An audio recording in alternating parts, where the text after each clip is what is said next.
নমস্কার সমস্ত শ্রোতা বন্ধুদের আমার প্রচেষ্টায় স্বাগত। আমি আরও একটি গল্প নিয়ে চলে এসেছি তোমাদের শোনাতে। আজকের গল্প রমাপদ চৌধুরীর লেখা চন্দ্রভস্য।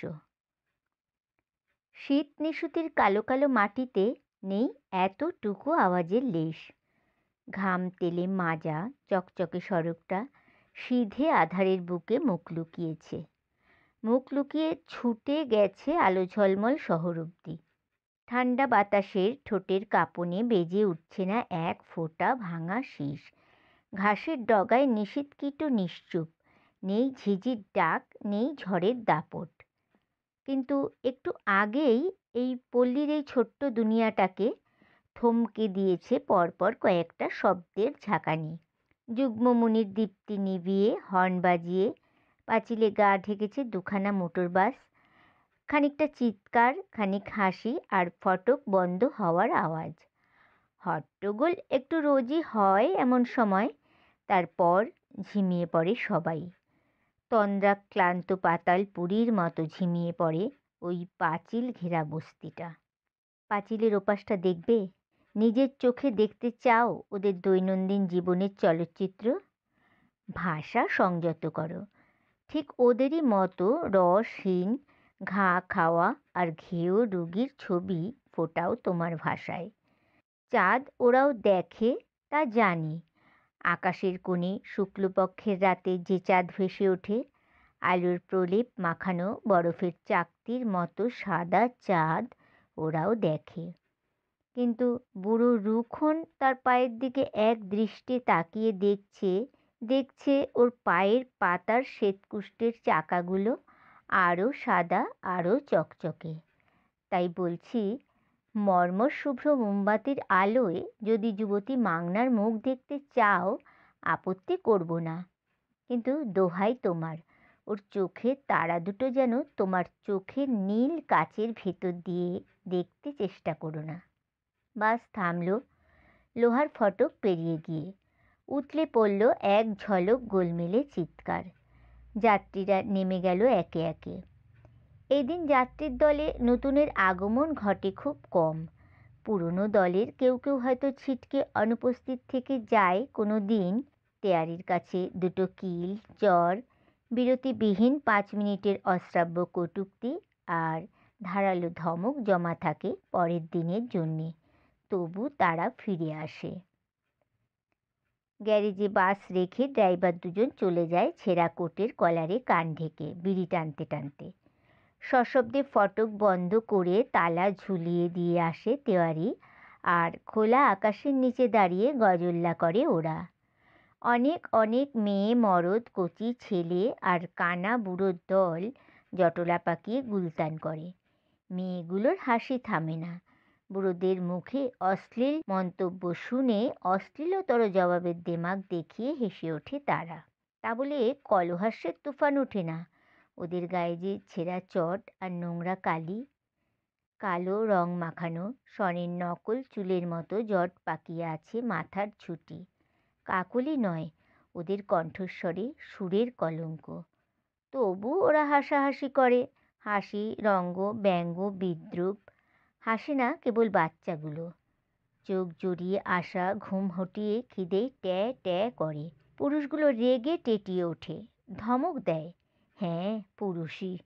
জোয়ান না হোক, মরদ ওরা 100 বার। জোয়ারের বীজ আর জোলো ডাল খেয়ে তো আর জোয়ান হওয়া যায় না। তেয়ারির হাঁক শুনে সারি বেঁধে দাঁড়ায় ওরা। এটুকু নিয়মানুবর্তিতা মজ্জায় ঢুকেছে ওদের। একটু পরেই বাঙালিবাবু জহর এসে হাজির হয়। ভিখুরাম হাজির, 10 আনা। নোট বই দেখে নাম ডাকতে শুরু করে জহর। তাহের আলী হাজির, 1 রুপিয়া 6 পয়সা। পঞ্চা হাজির, 12.5 আনা। পর পর নাম ডেকে যায় জহর। ওরা একে একে সামনে এসে হাজিরা দেয়। মুদ্রার অঙ্কটা জানিয়ে তেয়ারির হাতে তুলে দেয় গুনে গুনে। জহর প্রত্যেকের নামের পাশে চিহ্ন দিয়ে টাকা পয়সার পরিমাণটা লিখে রাখে। ক্ষুদ্রাকার ভিস্তির মতো একটা চামড়ার থলেতে পয়সাগুলো জমা করে তেওয়ারি। এবার মেয়েদের নাম ডাকা হয়। সনকা, হাজির গো। কত? একটু রুখে জিজ্ঞেস করে জহর। হোক মেয়ে মানুষ, ঠিকুজি কিষ্টি মিলিয়ে বয়সের দৌলতে হলোই বা যুবতী, তা বলে ভদ্র বংশজাত শিক্ষিত জহর ওদের কথার রসদ উন্মাদনাটুকু সহ্য করবে কোন রুচিতে? জহর তাই চটে ওঠে। ওদের হালকা রসিকতা আর কথা বাড়াবার প্রয়াসের মধ্যে জহর দেখতে পায় একটা অতি কুৎসিত অসম্মানের লোলুপতা। তাই কঠোর স্বরে প্রশ্ন করে, কত? গুনে তো দেখি নাই গো, দাঁড়াও দেখি। নিজের রসিকতায় নিজেই হেসে ওঠে সনকা। তারপর আস্তে আস্তে গুনতে থাকে হাতের পয়সাগুলো। বলে, 6 আনা 1.5 পয়সা। তিরিক্ষি মেজাজে চেঁচিয়ে ওঠে জহর। এত কম? কম হচ্ছে তো করব কি? নাকের ভেতর দিয়ে শুধু একটা শব্দ করে জহর। তেওয়ারি বলে, কাল ফির কম হবে তো খানা বন্ধ হবে। উত্তর দেয় না সনকা, ঠোঁট টিপে ভেঙচি কেটে সরে পড়ে। রুখন দিয়েছে মোট 3 আনা, তবুও অবিশ্বাস করেনি জহর। 2-1 পয়সা হয়তো চুরি করে, অমন সবাই করে। সে আর তেওয়ারিও তো রোজই কিছু না কিছু মারে ভাগাভাগি করে। যা জমা হয় তার সবটাই তো আর তুলে দেয় না মূলচাঁদ মারোয়ারির হাতে। কিন্তু মেয়েগুলোকে বিশ্বাস নেই, পুকুর চুরি করে ওরা। কম বয়সী মাংনা মেয়েটা দেখতে নেহাত খারাপ নয়, এক নোংরা। এছাড়া হাতে পায়ে কোথাও এই এতটুকু ঘাফর নেই। লোকে অন্তত 2বার ফিরে তাকাবে ওর দিকে। অথচ কোনো দিন 5-6 আনার বেশি জমা দিলে না। সনকা, রাউতি, মাংনা ওদের কোনোটাকেই বিশ্বাস করে না জহর। তবু উপায় তো কিছু নাই। তেওয়ারির মারফত দুটো বকবাকুনি দিয়ে থেমে যেতে হয়। বেশি সন্দেহ ঘটলে তেওয়ারি নিজেই মেয়েগুলোর কোমরের ঘুনসিতে হাত বুলিয়ে দেখে নেয়। একদিন ছেঁড়া কাপড়টাই টেনে খুলে নিয়েছিল মাংনার। মেয়ে মরদ সবার সামনে। ঝেড়ে ঝুড়ে কাপড়ের খুঁটগুলো যখন দেখছিল তেওয়ারি, তখন লজ্জায় লাল হয়ে উঠেছিল জহর। অথচ মাংনা শুধু হেসে ফেলে কাপড়টা কেড়ে নিয়েছিল তেওয়ারির হাত থেকে। আর চোখে একবার তাকিয়ে দেখেছিল জহর। তারপর নিজের ওপর ঘেন্নায় বিষিয়ে উঠেছিল তার মন। চাকরিটা ছেড়ে দিতে ইচ্ছে হয়েছিল সেদিনই, কিন্তু মূলচাঁদ মারোয়ারির কাছ থেকে মাসের শেষের মাসোহারা, আদুরেনি, ভাড়া, টালির ঘর আর পর্যাপ্তি উপরের মায়া তো কম নয়। মোম গলে গলে পিরিচ ভরে উঠছে তোমার। দীর্ঘ শুভ্র মোমবাতিটা খাটো হয়ে এসেছে অনেকখানি। মিছেই তিল করে পুড়িয়ে নিঃশেষ করে তুলছে ওকে। দাও, নিভিয়ে দাও বাতিটা। লণ্ঠনের ক্ষীণ আলোয় দেখতে পাবে 150 ছায়া শরীর এগিয়ে চলেছে আবছা আধারে। মাটি গোবরের ছিটে দেওয়া চাঁচর আর চিকের প্রাসাদে ঢুকছে ওরা। লম্বা উঠোনের মাটির মেঝেতে পাতা পড়ে গেছে সারি সারি। হলুদের ভ্যাপসা গন্ধ চচ্চড়ির মতো কি যেন দিয়ে যায় হাতা ভরে। মূলচাঁদ মারোয়ারির হয়ে ভগবানের কাছে প্রার্থনা জানায় ওরা। লোকটার মায়া দয়া আছে, পেট ভরে খেতে দেয়, যত খুশি খেতে পারে ওরা।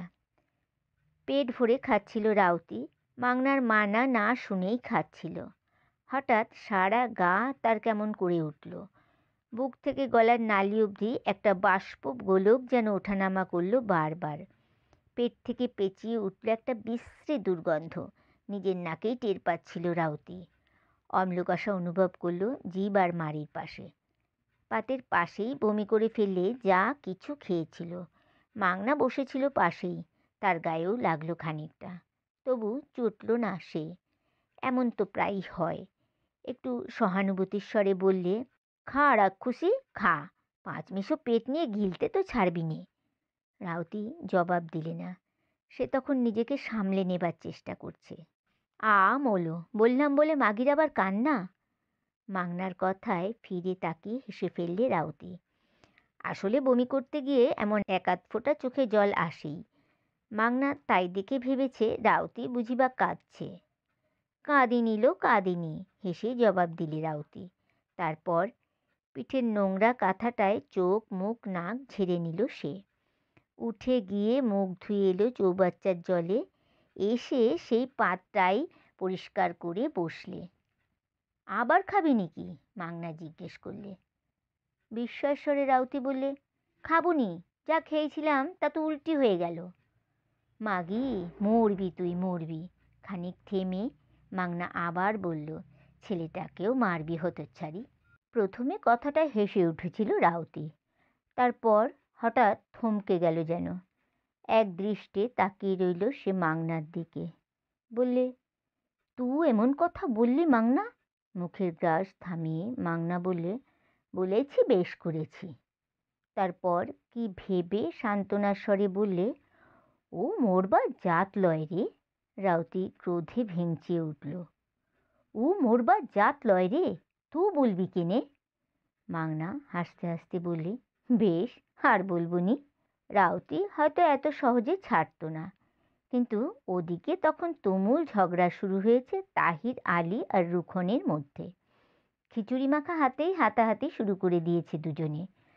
ওদের ঝগড়া থামাবার জন্যে কেউ একটা কথাও বলছে না। এমন প্রায়ই হয় কি না। শুধু সনকা তাহিরের উদ্দেশ্যে বললে, থামা দাও মিয়া সাহেব, ও লাগরের সাথে নড়তে লারবে, ও আমাদের তালপাতার ছেপাই। কিছুক্ষণ পরে আপনা থেকেই তারা হাতাহাতি ছেড়ে বাগযুদ্ধে নেমে এলো। তারপর অভুক্ত খাদ্যের দিকে মন দিয়ে ক্রমে ক্রমে চুপ করে গেল। একে একে খাওয়া হয়ে গেল সকলের। নিজের নিজের পাতা হাতে করে এক কোণে জমা করে রেখে চৌবাচ্চার জলে হাত মুখ ধুয়ে নিল, খেয়েও নিল সেই জল। তারপর লম্বা লম্বা কপাটবিহীন ঘরের মাটিতে ছেঁড়া চাটাই পেতে শুয়ে পড়ল সকলে। এই স্বল্প সময় নিদ্রাশক্তির লোভে একে একে গা এলিয়ে দেয় তারা। ছেঁড়া কাঁথা নয়তো কাপড়ের খুঁট গায়ে জড়িয়ে শুয়ে পড়ে। জবাই করা মুরগির মতো নেতিয়ে থাকে দেশ্য ছায়া শরীর। চোখে ঘুম আসে না শুধু পঞ্চার। ও জানতো ওর চোখে আজ ঘুম আসবে না। আর একজন ঘুমিয়েছিল, এখনই জেগে উঠেছে, তাহির আলী। কি মিয়া, নিদ আসছে নাই? ফিরে না তাকিয়েই তাহির একটা দীর্ঘ নিঃশ্বাস ফেলে বললে, না। কেন সাহেব? শালার ঘায়ে রস কাটতিছে ভাই, বড় চুলুক চুলুক করতিছে। ঘা বাঁচিয়ে আস্তে আস্তে সুড়সুড়ি দিতে থাকে তাহির। হাঁটু থেকে কুচকি অবধি দগদগে ঘা। শেয়ালে খাবল মারা খরগোশের মতো লাল লাল মাংস ঝুলছে ঘা থেকে। পরনের ময়লা কাপড়টা ঘায়ের ওপর বুলিয়ে রস আর রক্ত চুপসে নেবার চেষ্টা করছে তাহির। এদিকে পঞ্চা মনে মনে চড়ছিল তাহিরের ওপর। বিফল মনে একবার চোখ বুজে ঘুমোবার চেষ্টা করলে সে। খানিকক্ষণ পড়ে রইল চুপ করে। খসখস শব্দ হলো কিসের? চোখ চেয়ে তাকালে পঞ্চা। দেখলে একটা মেয়েলি চেহারা এগিয়ে আসছে তাহিরের দিকে। বিস্ফোরিত চোখে চেয়ে রইল পঞ্চা। সে যে জেগে আছে তার কি টের পায়নি মেয়েটা? কি গো, জ্বালান পোড়ান লাগতেছে? সৌদি কি মানিক, আমি হাত বুলিয়ে দিচ্ছি। তাহির চটে উঠল এবার। নিজের জ্বালায় মরছে বেচারা, সে সময় সোহাগ ভালো লাগে না। বললে, যা যা ভাগ, মানকামি করতে হবে নি তোরে। সনকা কিন্তু শুনলেন না সে কথা। আস্তে আস্তে তাহিরের মাথাটা টেনে নিলে নিজের কোলের ওপর। তারপর তাহিরের ঘায়ের চারপাশে হাত বোলাতে বোলাতে বললে, ঘুমাও মিয়া, ঘুমাও, রাত কেটে এলো। পঞ্চা এই ফাঁকে হামাগুড়ি দিয়ে সরে এলো। কুকুরি কুণ্ডুলি পাকিয়ে ঘুমিয়ে আছে একটা থুরথুরে বুড়ি। গাল বেয়ে লালা পড়ছে তার। ল্যালল্যালে হয়ে উঠেছে মাথার পুঁটলির এক পাশ। তাকে ডিঙিয়ে পঞ্চা শটান চলে এলো মাগনার কাছে। পেটের ভেতর হাঁটু সেধিয়ে শুয়ে আছে সে। পরনের কাপড়টা খাটো, স্বল্পতার জন্য শরীরের অনেকখানি অনাবৃত। তাই শীতে ঠকঠক করে কাঁপছে মাগনা, ঘুমের মাঝে কাঁপছে। বুকের ওপর বরফের মতো একটা ঠান্ডা হাতের স্পর্শে হঠাৎ ঘুম ভেঙে গেল তার। চমকে চোখ চেয়ে চাপা গলায় বলে উঠল, কে? আমি পঞ্চা। ফিসফিস করে উত্তর দিলে সে। কি? এ কথার জবাব নেই।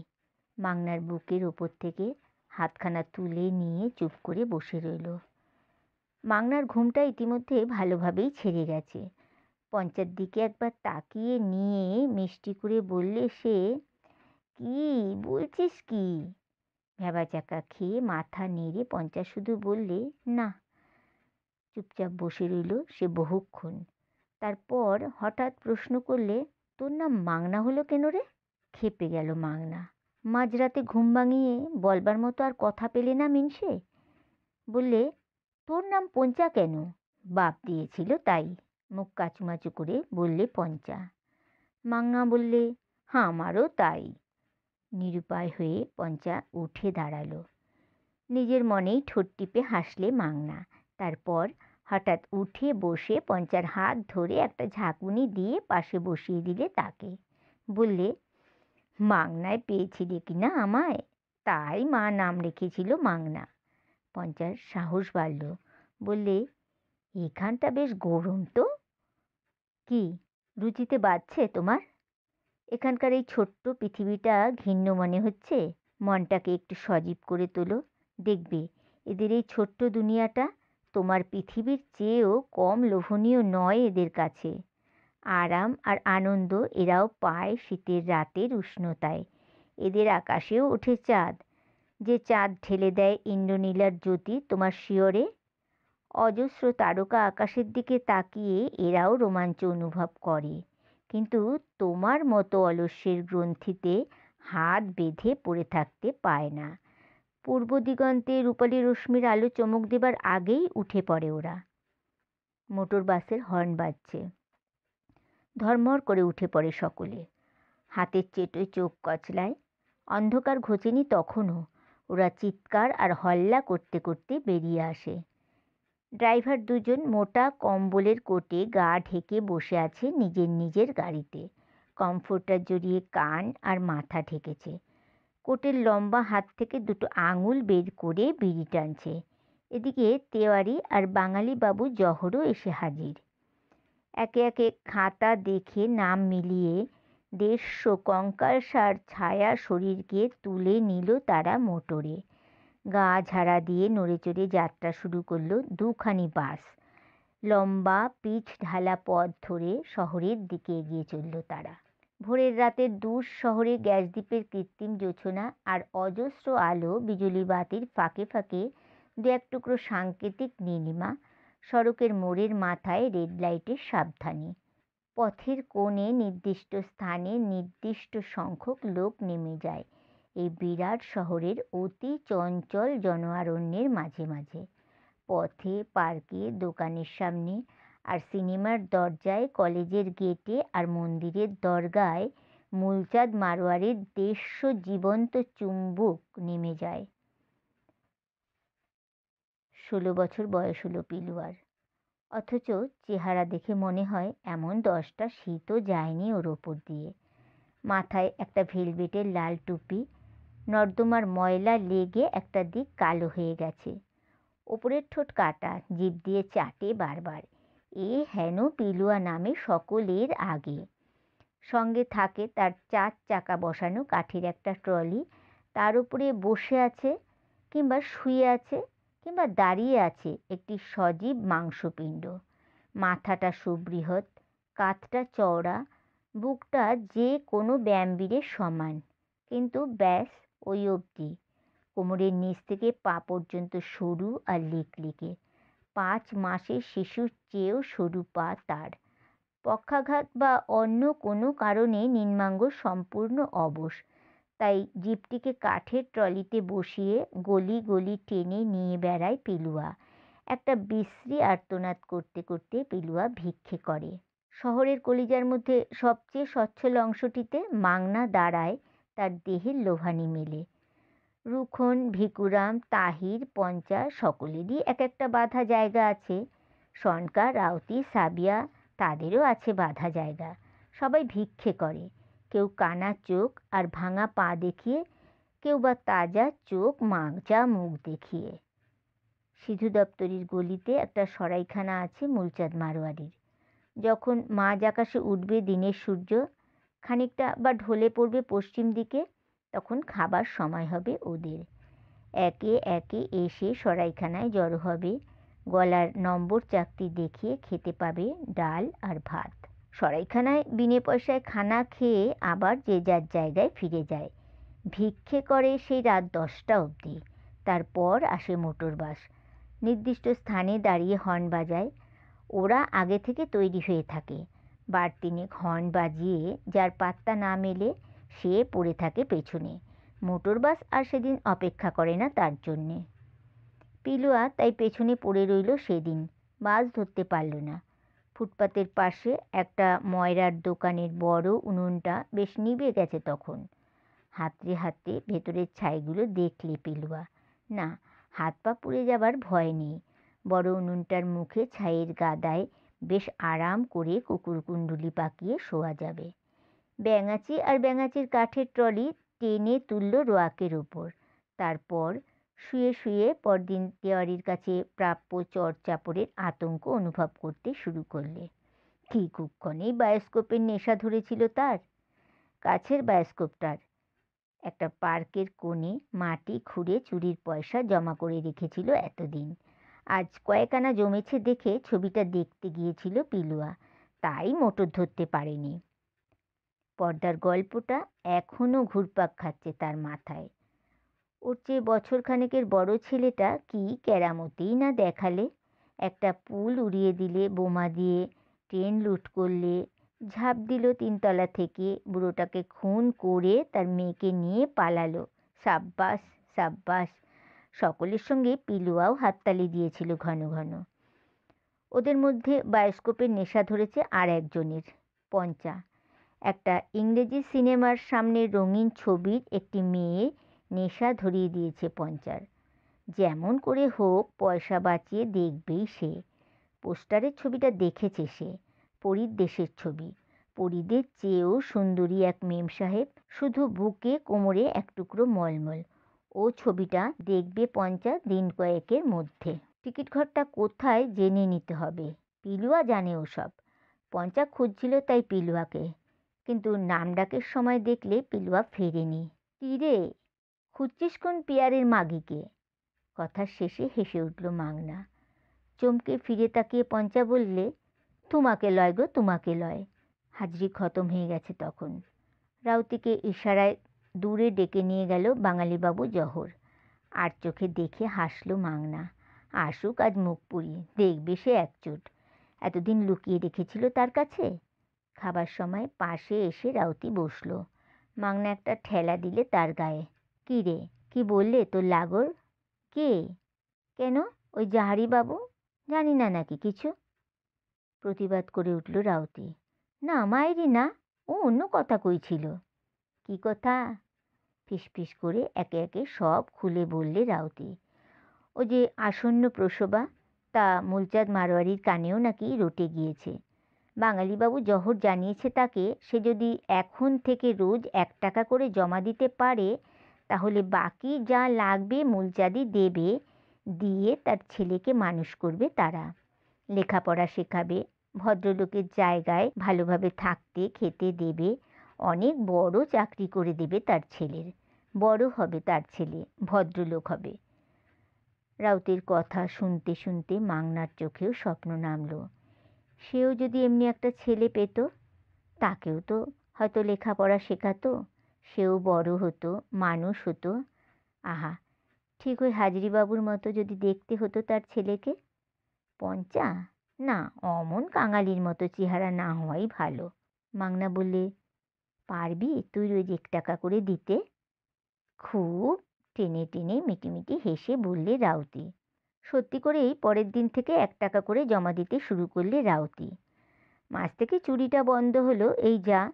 তা হোক, কী বা দরকার, পয়সা জমিয়ে করবেই বা কী সে? একদিন তো না খেতে পেয়ে এখানে এসেছিল, যা 2-4 পয়সা পেয়েছে তাই জমা দিয়েছে। তার জন্যে 1 হাতা কম খিচুড়ি তো খেতে হয়নি কোনো দিন। অসময়ে মূলচাঁদ মারোয়ারি সরে দাঁড়াবে না, ঠিক খেতে দেবে। মিঠাইয়ের দোকানে দোকানে ঘুরে বেড়াতে হবে না, শীতের কাঁপুনি আর বর্ষার জল সহ্য করে ফুটপাতে পড়ে থাকতে হবে না। আর আর ছেলে বড় হবে, মানুষ হবে। মোমবাতিটা আবার জ্বলছ? কাহিনী আমার শেষ হয়ে গেছে ভেবেছ? না, এরপর আছে ওদের জীবন নাট্যের শেষ অঙ্ক। শেষ দৃশ্যটা দেখতে চাও তো চলো, এগিয়ে চলো। 2 বছরকে রাখো পেছনে ফেলে। ওদের ঘুম ভেঙে যাবে, আস্তে পা টিপে টিপে এসো, দেখবে এসো। রাউতের ঘুম ভাঙিও না। একবার জেগে উঠলে আর ঘুম নামবে না ওর চোখে। ভাববে তার ছেলের কথা। কোন সুদূরে নাকি মানুষ হচ্ছে তার ছেলে। বহুবার বাঙালিবাবু জহরের পা জড়িয়ে ধরে কেঁদেছে সে। তার ছেলেকে শুধু একটিবার চোখের দেখা দেখতে চেয়েছে। প্রায় 6 মাস হলো তার 1.5 বছরের ছেলেকে নিয়ে গেছে তারা। মানুষ করবে তাকে। জহর বলেছে। রাউতি বিশ্বাস করেছে সে কথা। তা বলে তুমি যেন বিশ্বাস করো না। চলো, দেখবে চলো। ওই যে তেওয়ারির কুঠুরি থেকে খানিক দূরে আর একখানা ঘর, ওখানে কেউ যেতে পায় না। এই ছোট্ট দুনিয়ার নিষিদ্ধ দেশ ওটা। দেখতে পাচ্ছ কপাটে ঝুলছে একটা তালা? ও তালার চাবি আছে এক তেওয়ারির কাছে। ওখানে ঢুকতে পায় শুধু মূলচাঁদ মারোয়ারের অর্থপুষ্ট কয়েকজন উড়ে চাকর। কি আছে জানো ওর ভেতর? খোলা জানলায় উঁকি মারো, মোমবাতিটা তুলে ধরো গরাদের পাশে। কি, ভয় পেয়ে পিছিয়ে আসছো কেন?